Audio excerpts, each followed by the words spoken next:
All right. Well, as it is right at our start time, I'm going to go ahead and get started, and we'll get this recorded so that if anybody jumps in later, they can check this out on the training center when we're all done. All right. We are going to talk today about creating an item bank, saving you so much time once these item banks are created, and really giving you a chance to take what you already have to build these item banks out and making them a really useful tool for you, especially if you're looking at any kind of standards-based grading, assessment, mastery, anything along those lines. As you saw, we are using the chat, so please feel free to drop questions in there. If you have them, I do have it up in front of me, so I will be checking it throughout the webinar. Definitely want to make sure you're getting your questions answered before we walk away today, so definitely use that.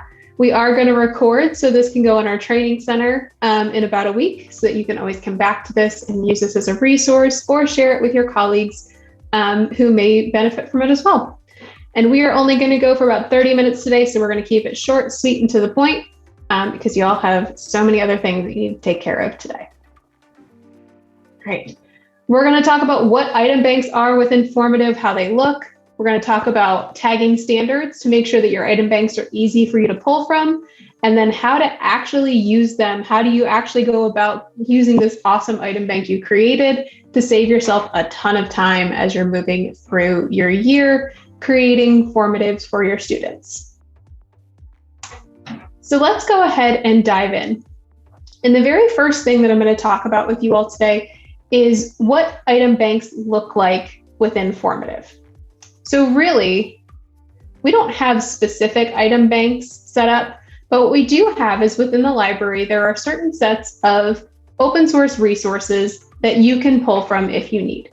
Things like illustrative mathematics. We have our EL assessments, which will be a little bit not so much for this crowd, but that's there as well. We've got our Open Up, specifically with our mathematics. That resource is here as well. So those open source things are here for you to pull from whenever you need to. What we're going to talk more specifically about today is creating things that are geared towards your needs as a teacher within your classroom and within your subject area. So for this, I'm going to come back over to this example that I've started here today. A couple things I want to point out. When you are creating a formative for your item banks, I highly, highly suggest that you create a title here that clues you into what the topic is. Unless you are a whiz with your standard identifiers, I know when I was teaching, that was always something I had to double check. So it was easier for me to look at a topic like this and have the standard listed off to the side. Maybe you are an absolute savant with those standard tags. I know I was not. So including both the topic and the standard tag in your title for your formative is going to be really, really helpful as you go to search through the library. Once you do that, you really just start adding questions. So in this case, I'm focusing on adding fractions with common denominators. That's what this whole formative is going to be. My whole item bank here is going to be related to adding fractions with common denominators. And so at this point, I have a couple questions that I've added. Again, I've got my answer keys here. I've got my standard tagged at the bottom of this question, different type of question covering the same topic. So we're still adding fractions with common denominators here, but this is a show your work. And I've got my standard tag. And I've got my matching question here. Again, same topic, same standard, but a different type of question. What I can do is I just created these from this item modal, right? So I just went to add a question. So in this case, let's add another multiple choice question. I can add maybe I want to add a word problem here. So Joe ate 1/3 of the pizza and Jill ate 1/3. How much of pizza? So now here's a word problem that my students are going to solve. Got my fractions in here, so I'm going to make them actually look like fractions with the LaTeX. I've got my multiple choice questions. I can do 1/3. Oops. It would be helpful if I could type today. It'd be good. And I can make these all fractions with the LaTeX. So that's one way, and then I can tag my standard down here. Got 4.5.b. Perfectly reasonable way to create a question. But I also know that I've created other formatives that have some of these questions on them. So I'm going to find those with my library items down here, the search for existing items. And maybe you've used this before using your library here, but this tag or this toggle over here, this My Formatives toggle, what this does is it actually searches through all of your formatives. So it creates this library search function within the formatives that you've created. So maybe they aren't published to your school or district library. Maybe they're just in your account. You can actually search by this. And this is where that titling comes in really handy here. You can take a look through these formatives that you have. Find a question that you know works. So let's say this question right here. Let's see. Oh, this is a bad example. This is a section. Let's go to this one. There we go. So this question, let's say it was about fractions.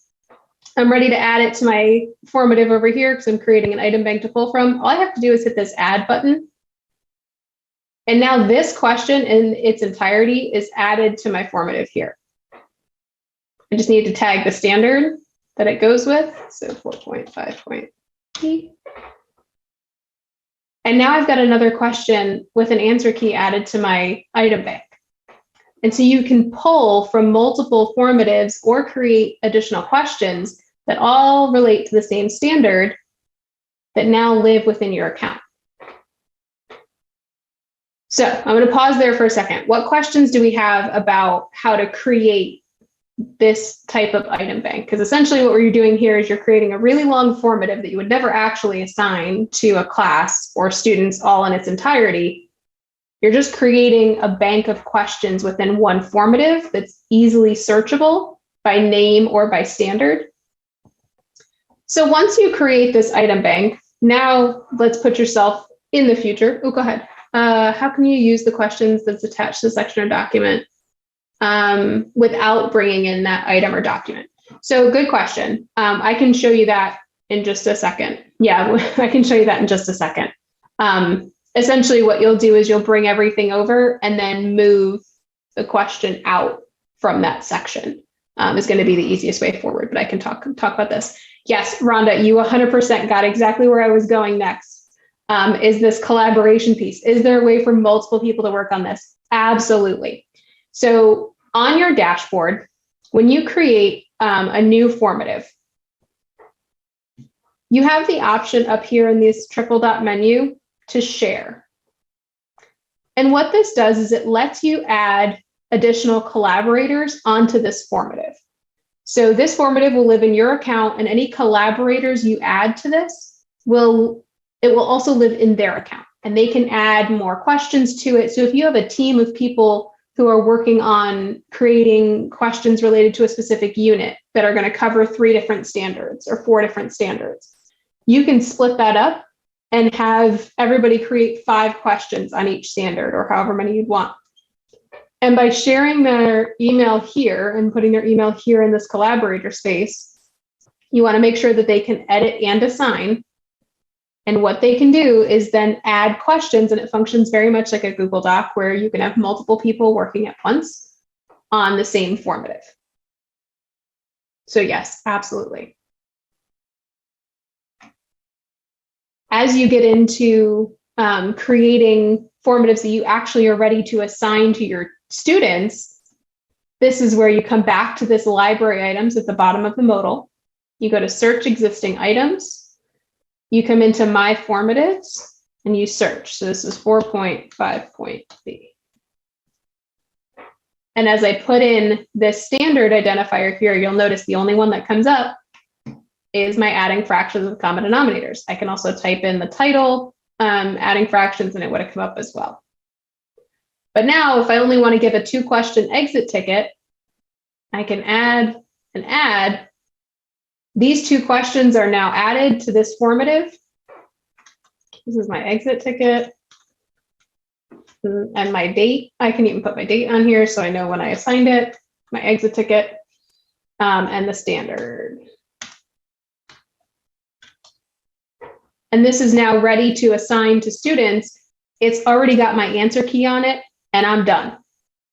So now instead of taking the time in the moment or in the middle of class or right between classes to create an exit ticket that's going to work for your students, you can just add those questions onto a formative and you're done and ready to go. It also helps you change up your questions so you know you're assessing not just like a multiple choice question, but if you add additional question types like to show your work, sometimes it's easier to come up with multiple iterations of the same type of question at once instead of trying to come up with, questions for addition, subtraction, multiplication all at once. You can kind of focus yourself too, and that can help. Yes, Corey, if you are part of a school or district partnership, we do sync with Canvas, and that can be part of your LTI integration. So definitely reach out to your school level admin there who work with us at Formative, and we can talk about that. If they haven't reached out to us yet, definitely have them reach out to their success manager, and we can work with that for sure. Because we work as an external tool in Canvas, and so you can actually build formatives in Canvas, and students can take their formatives within Canvas as well. All right, so Eric, you asked about attaching a section or a document without bringing that whole thing in there. So let's talk about that real quick.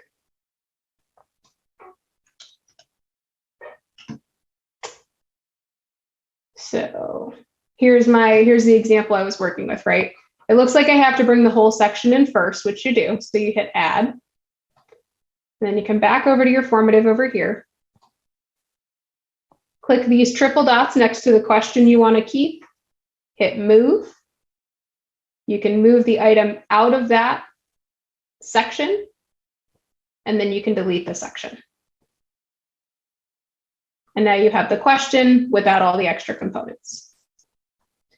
So overall, really what you're doing is you're creating from start to finish, you're creating a new formative.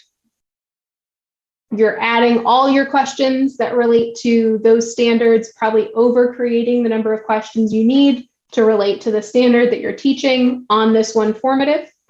You're sharing it with colleagues that are working on this together with you through this triple dot up here and adding their email address. That way you can have multiple people working on this at once.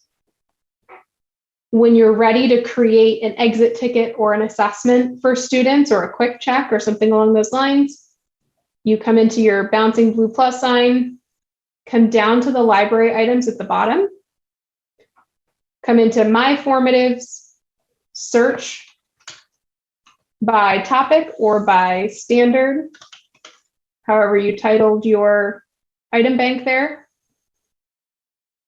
and then add your questions to your formative. And you're ready to go. Another thing that you can add to these item banks that may be really helpful for you too is embedded resources. So let's say that you use a specific resource all the time with your students when you teach adding fractions, for example. Maybe there's an activity or a practice on Desmos that you like, or a GeoGebra activity or simulation that works really well. That could be another thing you want to add to your item bank, so you don't have to go find it all the time. You can just add the embedded resource to your item bank, and then you can add it to whatever formatives your students need it on. So that can be another way too to keep the embedding process really simple, to be able to use and utilize any outside tools or supports that your students can use or utilize when they're taking these formatives. So it's another thing you can kind of add. It's not really question specific, but can really save you a ton of time if you have that all ready to go. All right.